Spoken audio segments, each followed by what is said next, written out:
So we're going to get started here, and what I want to talk about today is really not much, very much at all.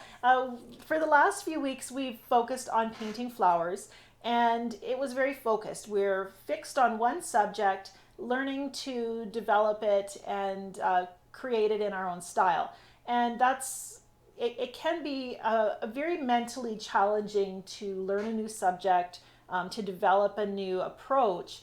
And I think we have a tendency to get all business kind of about what we're doing. So we're very focused, it's a lot of work. And so if you need to, I think when we're working so hard at learning something, we really also need to plan to take times to have a break and to play. And I learn a ton about watercolor through playing. So we're going to do that today. We're going to kind of reboot after all the work that we did for developing our florals, thinking about flowers, and now we're just going to have a good time. And I like to actually start every painting session by doing something kind of fun. And so we're going to have some fun over here. And I'm going to show you a little bit about what I do to get myself kind of in the mindset of painting and to have a really good time with it. So I'm going to move my camera over like I always do, and as I do that, what I want to do today is I find that when I'm playing with my painting and having fun with it, I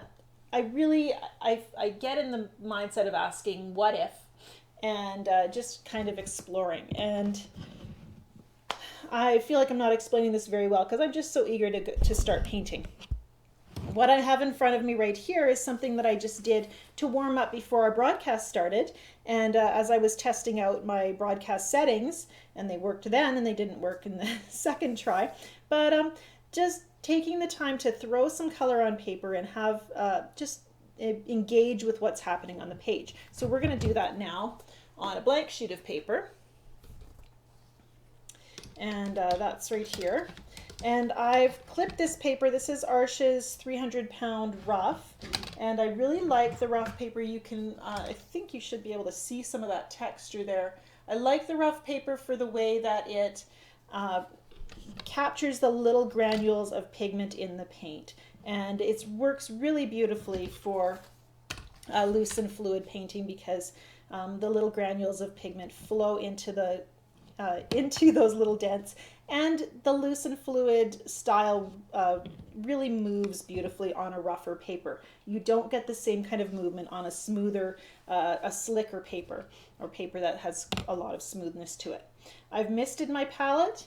I have 2 water containers in front of me, and I have some little accessories that I'm going to possibly use as well. And what I kind of want to do, I think, is play a little bit with neutrals today. And when I start playing, I always start with a very basic, maybe just some thoughts about a subject matter, or maybe just some thoughts about colors I'd like to try. Today I want to work with hematite. It's a really fascinating color, and I've got some in my palette right here, so I'm just putting some of that on the paper. And letting it flow. And the hematite granulates. It gives a beautiful texture. And if I pull in a little closer, I think you should be able to see some of that texture.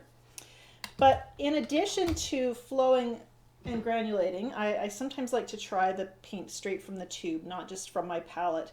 When you're using moist pigment, it will do different stuff than if it's dry in your palette sometimes. And actually, already it's starting to kind of bleed out and stain onto the wet paper. And the hematite, because it's kind of a mineral pigment, I believe that's one reason it feels kind of sticky.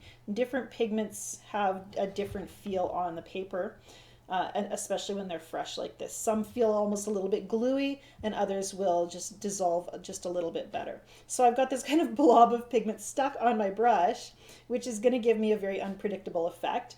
And unpredictable effects are great because we're here to have fun and just paint loosely.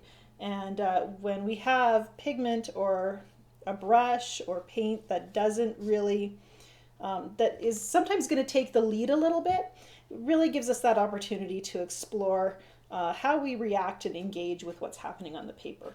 So that little chunk of pigment that's stuck to my brush is just making all these fun little marks. Looks kind of like grasses to me, or leaves in the foliage. So we're going to work with that. We're going to play with it. And now I've got most of it's off my brush. The other thing is when you're using fresh pigment like this, you'll get these little chunks of absolutely saturated pigment. There's still some up here. And those little chunks will create beautiful, rich color on your painting, especially if it's in a moist area. Some of that color will flow away. So I love using fresh pigment to add some of that vibrant, intense little blasts of pigment.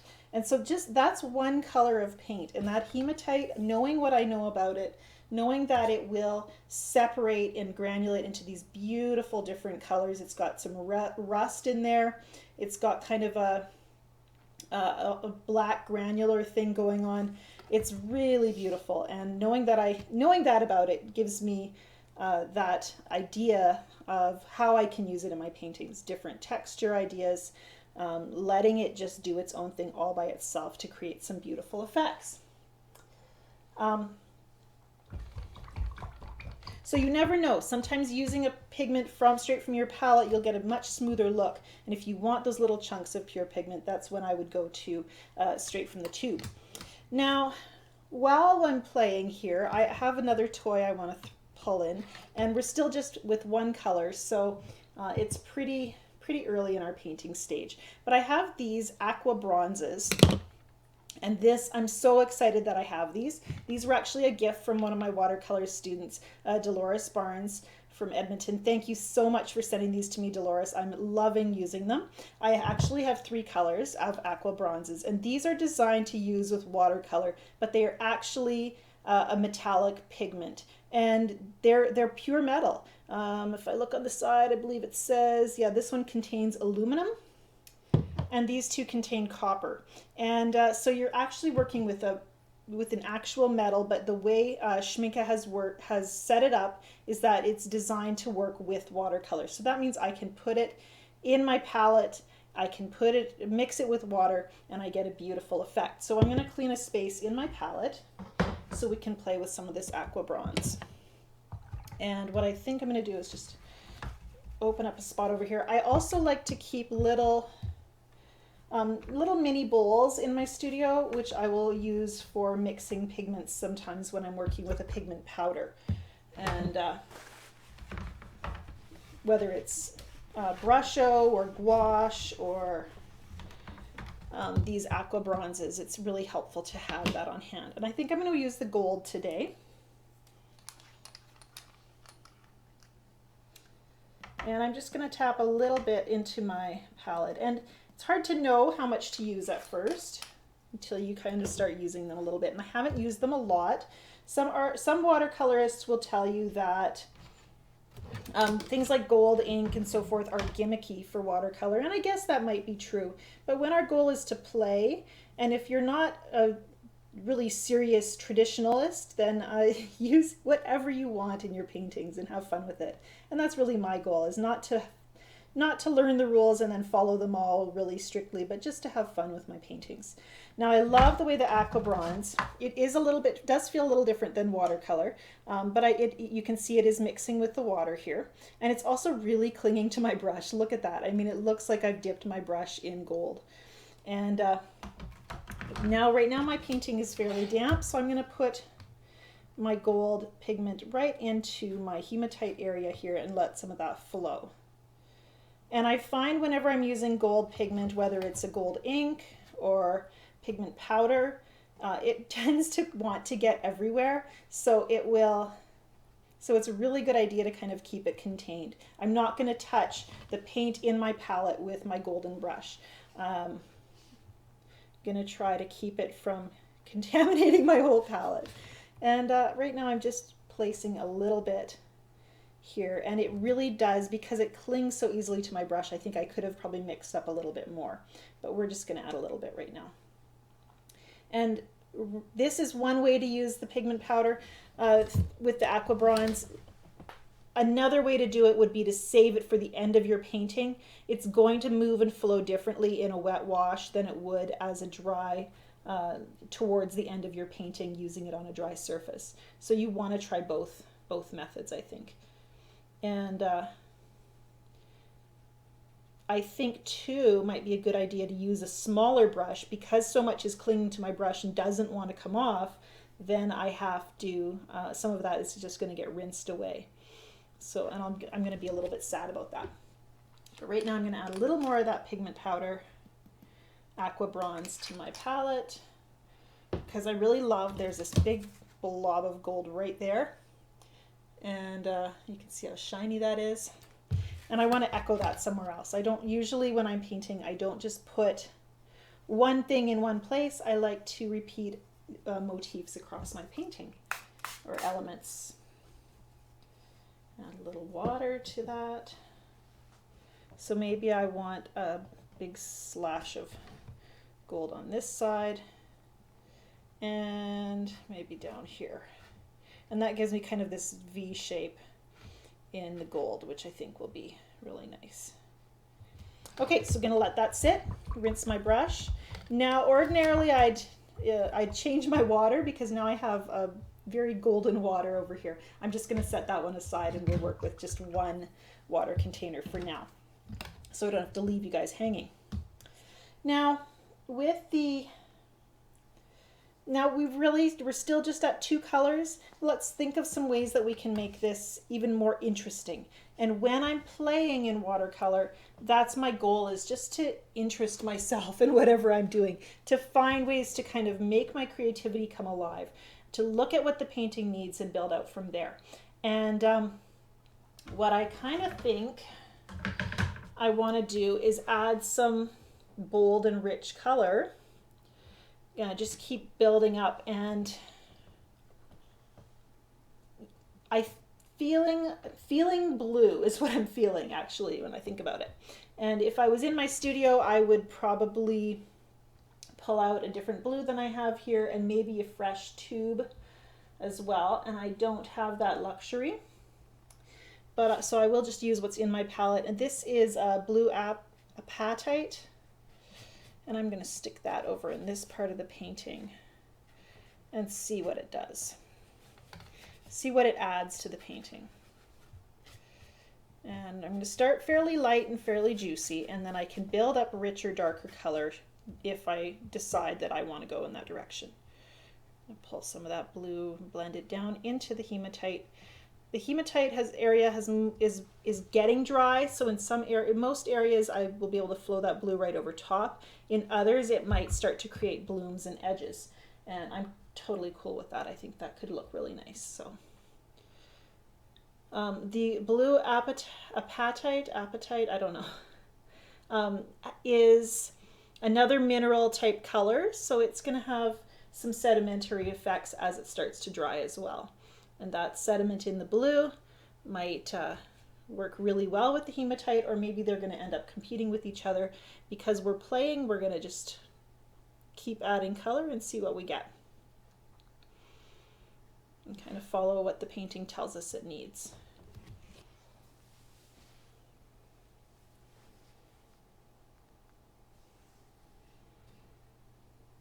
I see some lively conversation happening on the chat, which I'd love to be a part of, but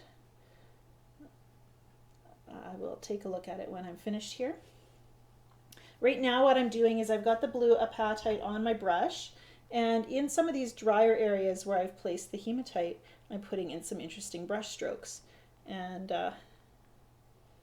they're staying nice and crisp, and in some areas they're bleeding and flowing.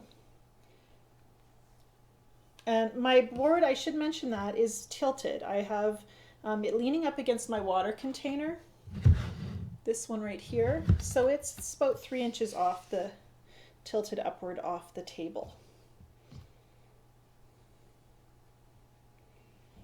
And just because I used that hematite once doesn't mean I'm done using it. I can now choose to maybe drop a little bit into my blue, and that will help me unify the painting so that the different elements blend together.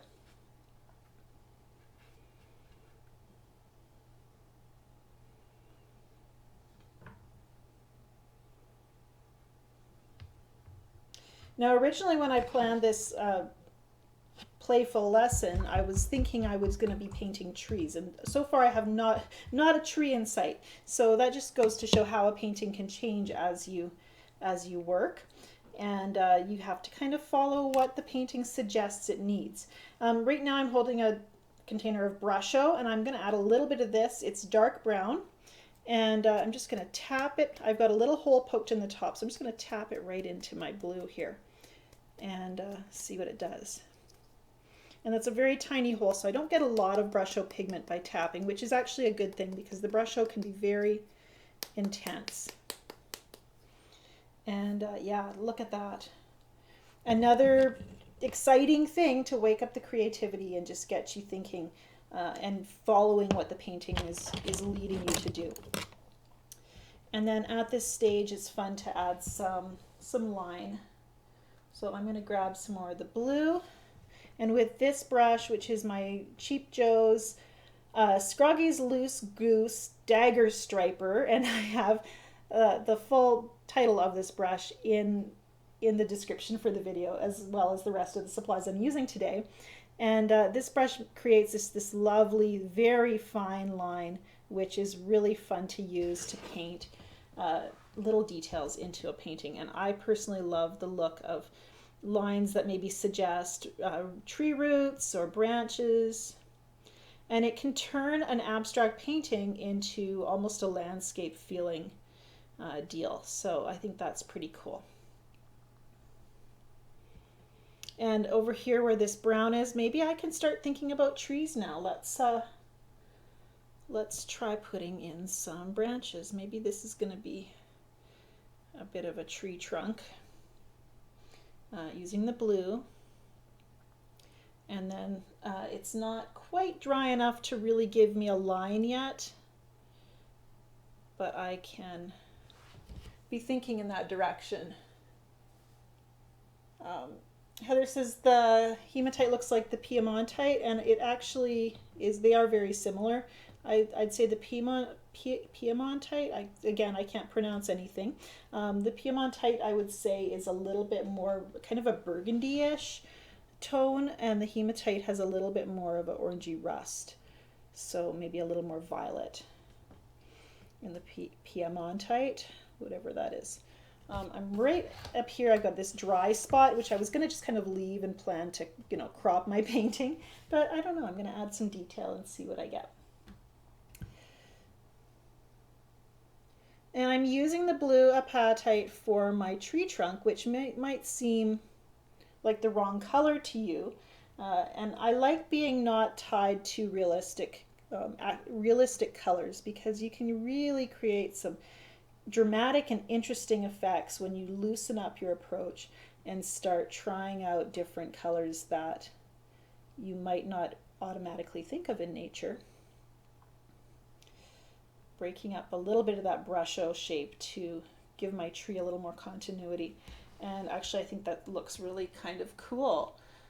This is an area where I'm going to want it to dry a bit before I add the rest of my tree branches. So this is kind of a spot where I might decide to stop. And while we are stopped here, what time are we at? We're at 12:30, so we have a couple more minutes. And I'm going to pull over this one that I started earlier this afternoon. So they're both in, actually they use both the hematite, but then with this one I went with cobalt violet and cobalt teal for my colors, and a little bit of yellow ochre. So they have some different effects there.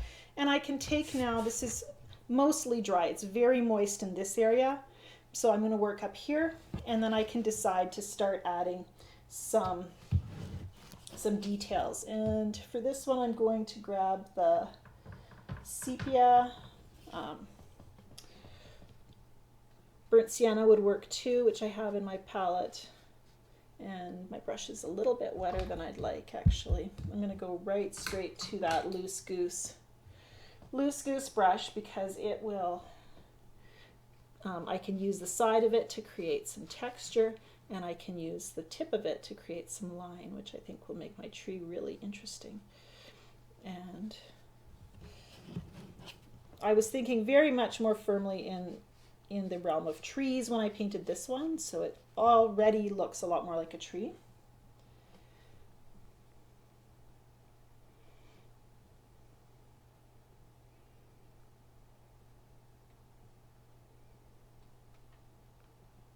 And one reason you'll see me using these long brushes, these brushes with the really long bristles, is because I just love the organicness that you get, the natural line.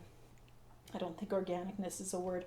The natural line that you get when you are using the tip and the side of your brush, and especially using the side of your brush, you can get some really amazing effects, and that are unpredictable. They don't look forced. They don't look orchestrated. It's a great word for that. So then I get to enjoy some really natural effects, because we have this thing where we like order, and so when we're painting, we'll be trying to paint stuff that looks really natural, and next thing we know, it all looks like it was made by the same machine in a factory or something. Everything has this rhythm and order that's not nearly as pleasing as shapes that look a little bit more random and natural.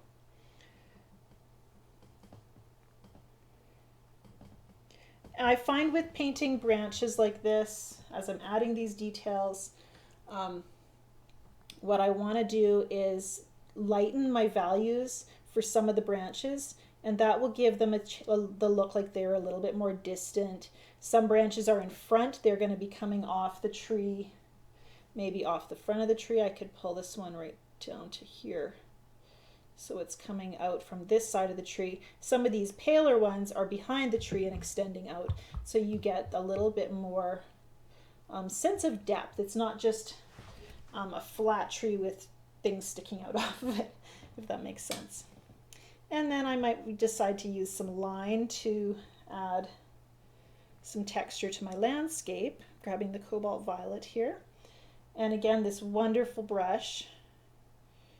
And I had this brush for many years before I actually really started using it. And just as my painting style has evolved, as my skills have changed and grown, I really enjoy this kind of unpredictability in my brush.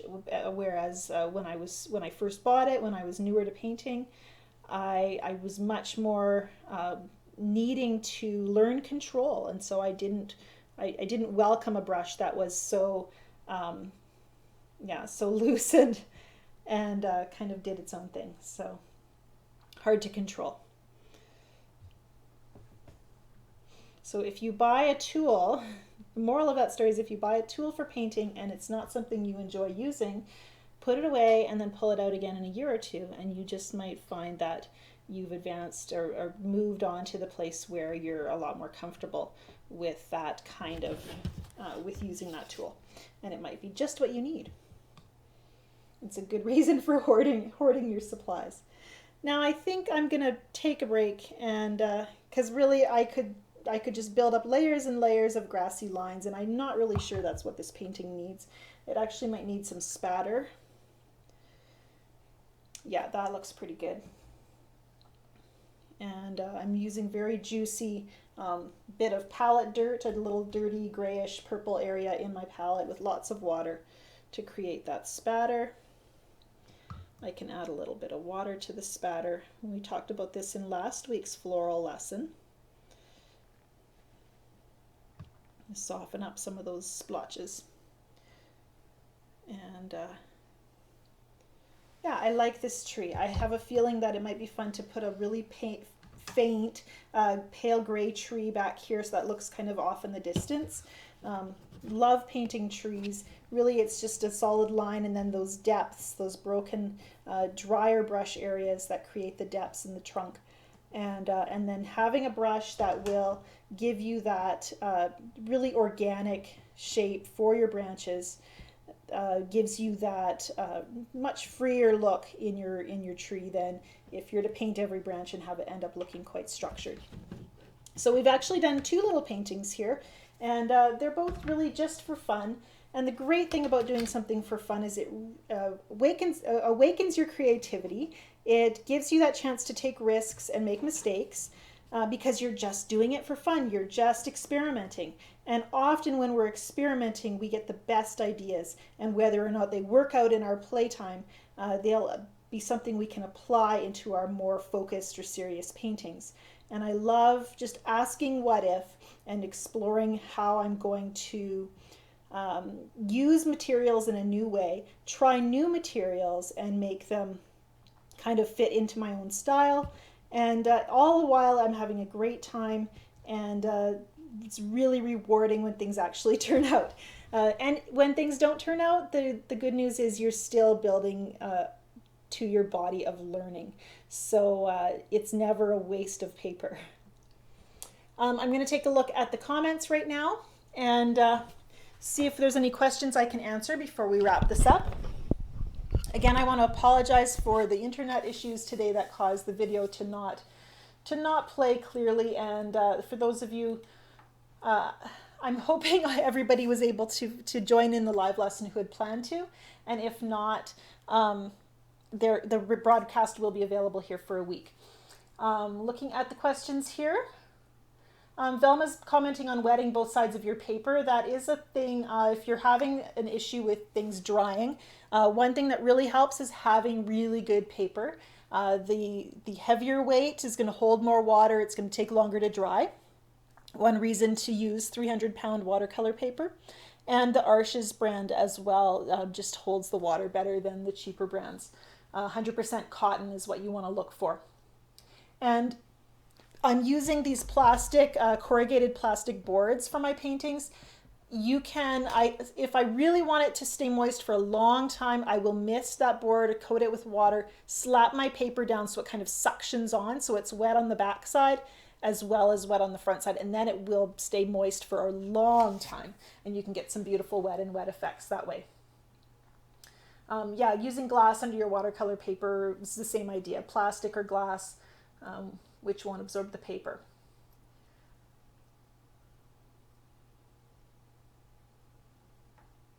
Looking more at questions. Regarding this loose Goose brush, I don't have a link in the description, but it is available from Cheap Joe's Art Supplies. If you are shopping elsewhere, I would look for something called a Dagger striper. I think they're actually modeled after pinstriping brushes used by auto detailers, and so you could probably even look at that kind of supply if you're having trouble sourcing it. What else? Heather, I like your description. Looks like the tree is just waking up in early spring when there's still a lot of brown grass, but hints of new color are peeking through. That is exactly what my life right now. We are very close to green leaves, and I think it'll happen this week. Velma says, I can see why she has a lot of palettes, one to keep the colors you like and one's for color exploration, and that is very true. I don't use all the colors in my palette in every painting, but it's really nice to have those different colors available to throw one into my wash and play with it. There are different metallic pigments out there. The aqua bronze are not the only ones. Try the Pearl X. Daniel Smith has some iridescent pigments and iridescent mediums. Winsor & Newton sells an iridescent medium as well that can give your paintings a shimmer. And you can buy metallic inks, all kinds. So, take a look and give different ones a try. There are many different materials and tools out there, things you can try, and I use what I have and I'll have a lot of fun with it. The brush I used was the dark brown. We have some comments about the softness of the Escoda Versatiles, and one thing I've noticed in my watercolor journey is that when I first started painting, I was using synthetic brushes that were very stiff, and I really liked them I think because they have a lot of control. They're just a little bit firmer. And now that I've been painting, I don't know, my style has changed once again. My skill level has grown, and so I have different preferences. And so the Escoda Versatile, they are a synthetic brush, but they mimic the softness of the sable brushes. And it used to be sable brushes felt too soft to me as well. So my preferences have changed as my painting skills have changed and grown. So you know, that's why, again, it's never never a great idea to get rid of supplies just because you're not using them. As you grow and change, you might find that they're your new favorite thing. Okay, I'm enjoying everyone's comments. The blue well in my palette has an eye. Okay, that's pretty cool. Lizette asks if I cover my palettes when they're not in use. I do like to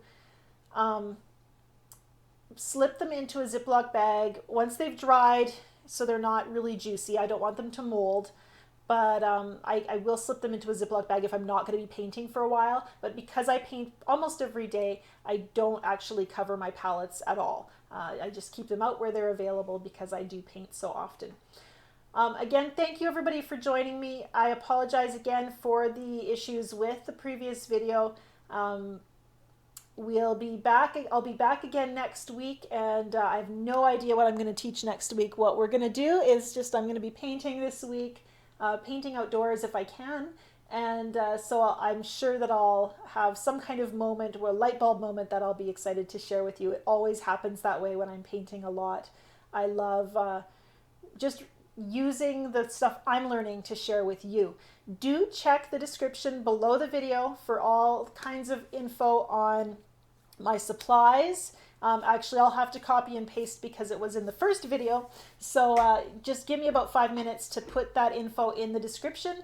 And thank you, Joe, for moderating today, for being able to directing everybody over here. And again, thank you for just participating and being so great. Everybody is so supportive of me, and I love that we are a watercolor community that can help each other grow and encourage each other and just love watercolor together. So have a great day and have a great week, and yeah, bye.